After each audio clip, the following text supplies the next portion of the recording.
So guys, look, as you can see right behind me here, I got the Char-Griller Auto Kamado all fired up. And on today's show, we will find out exactly what we need to know about this pit.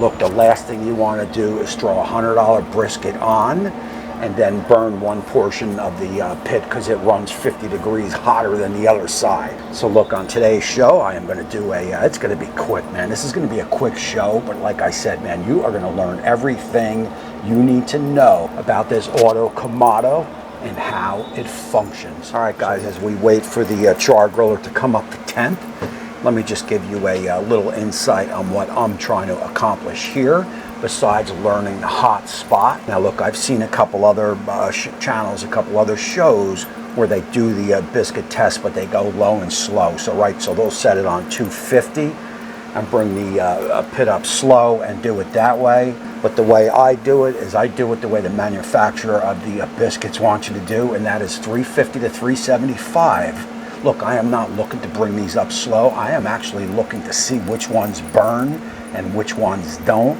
To me, that's the only way you're going to tell the hot spot, right? If you bring them up slow at 250 or whatever, they're just going to cook so slow, you're not really going to accomplish what I'm looking to accomplish.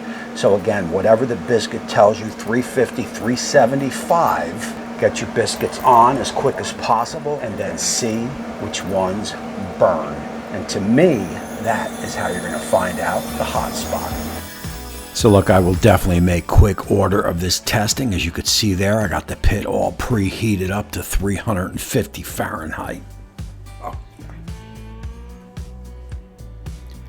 And we will get 5 biscuits up there on that warming rack, and then we will turn our attentions down below.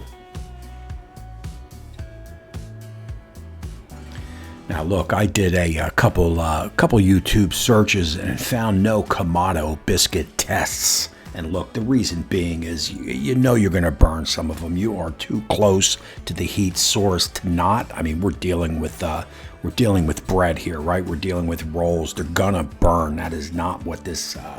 That is okay, man. That is okay because we want to see which ones burn and which ones don't.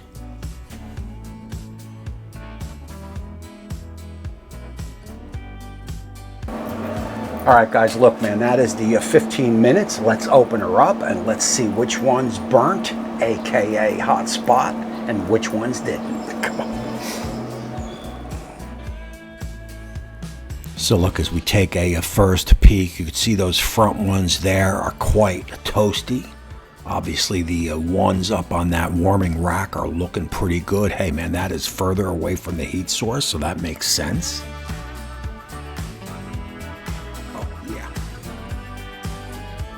And as we swing that warming rack out of the way and start to expose the hot spots, which is going to be right up there in the front. And you can see as I go further back, we are looking a little better. Look, I will explain all this to the best that I can as we will take this in live for some closing thoughts. All right, guys, so what did we find out from that? And I do apologize, I got another cook going on over here. And basically, this is what I know.